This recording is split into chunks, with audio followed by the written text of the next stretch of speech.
राहुल गांधी को लेकर दिया बड़ा बयान। उत्तर प्रदेश के डिप्टी सीएम केशव प्रसाद मौर्य ने मुरादाबाद में कांवड़ यात्रा को लेकर शुभकामनाएं दी और सभी सुविधाओं की इंतजाम की बात कही। उन्होंने राहुल गांधी पर निशाना साधते हुए कहा कि उनकी जमानत रद्द होने पर जेल जाना पड़ सकता है। आजम खान और सपा पर हमला बोलते हुए मौर्य ने कहा कि मुजफ्फरनगर से बनारस दंगों में सपा की भूमिका रही है और उत्तराखंड के भगवत गीता पढ़ाने के फैसले को सराहनीय भी बताया है।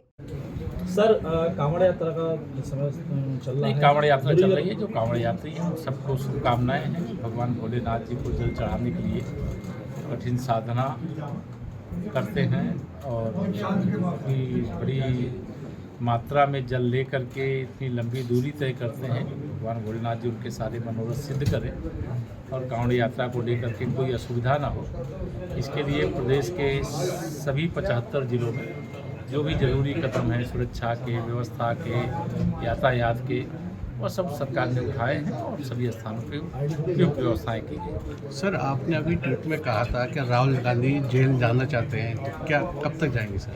ये तो देखिए, जमानत में जो होता है, जब कोर्ट जमानत निरस्त कर देगी उस दिन जेल चले जाएंगे। जैसे उनको जेल की याद आ रही है तो जेल की जो याद आ रही है वह जेल जाने वाले काम किए हुए हैं कि माननीय न्यायालय को निर्णय लेना है, न्यायिक प्रक्रिया का हिस्सा है। तो जमानत पर है, जिस दिन उनकी जमानत को निरस्त करेगी, जिस दिन उनको सजा होगी उस दिन उनकी जेल की यात्रा शुरू होगी। लेकिन लगातार पराजय दर पराजय से कांग्रेस बौखलाई हुई है।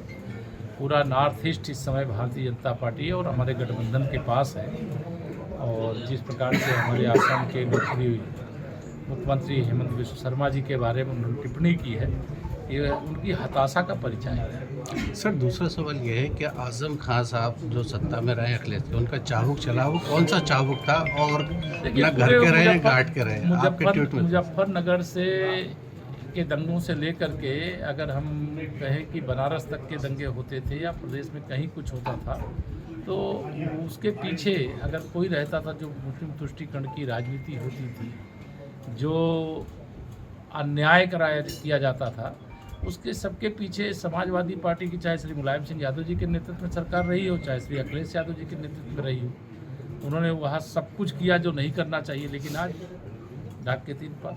सर, प्रदेश अध्यक्ष और राष्ट्रीय अध्यक्ष का बाजार गर्म में और आपका नाम चल रहा है, सर क्या कहेंगे इसमें? हाँ, मुझे कोई बताया है कि, और मैं आपको भी बताया दे रहा हूँ कि भारतीय जनता पार्टी के जो राष्ट्रीय अध्यक्ष होगा वो कोई भाजपा का कार्यकर्ता होगा, देश के किसी प्रदेश से होगा। प्रदेश का जो अध्यक्ष होगा वो भी भाजपा का कार्यकर्ता होगा, प्रदेश के किसी जिले से होगा। प्रथम आपका नाम चल रहा है। नाम चलता है, आप लोग चलाते हो, कोई चलाता नहीं। धन्यवाद। सर, उत्तराखंड सरकार ने स्कूलों के अंदर गीता के श्लोक पढ़ाए, क्या उत्तर प्रदेश में भी कोई ऐसी? देखिए, ये श्रीमद् भागवत गीता पढ़ाने का जो भी निर्णय मुझे मालूम नहीं है, अगर लिया गया है बहुत सराहनीय है। अभी उत्तर प्रदेश में जब इस पर विचार होगा तो देखेंगे, लेकिन अभी इस पर विचार नहीं हुआ है। लेकिन कहीं पर भी कोई अच्छा काम हो रहा है उसका स्वागत है और श्री पुष्कर सिंह धामी जी और उनकी सरकार को बधाई। सपा सांसद कह रहे हैं कुरान और बाइबल भी पढ़ाई जानी चाहिए। वो तो कहेंगे पढ़ाई जानी चाहिए, लेकिन उस कुरान और बाइबल पढ़ाने और पढ़ने वालों का अंतर है ना। वहाँ जो पढ़ाया जा रहा है उसके पढ़ाने के पीछे का उद्देश्य अलग है और जो कुरान और बाइबल के पीछे का उद्देश्य अलग है, तो दोनों का उद्देश्य अलग अलग होता है। वह एक, अगर कुरान को कहें वो इस्लाम को मानने वालों का धर्म ग्रंथ है और जो बाइबल है वो ईसाइयों का धर्म ग्रंथ है, लेकिन श्रीमद् भगवद गीता संपूर्ण मानवता का धर्म ग्रंथ है। मुरादाबाद से रेहान अंसारी की रिपोर्ट।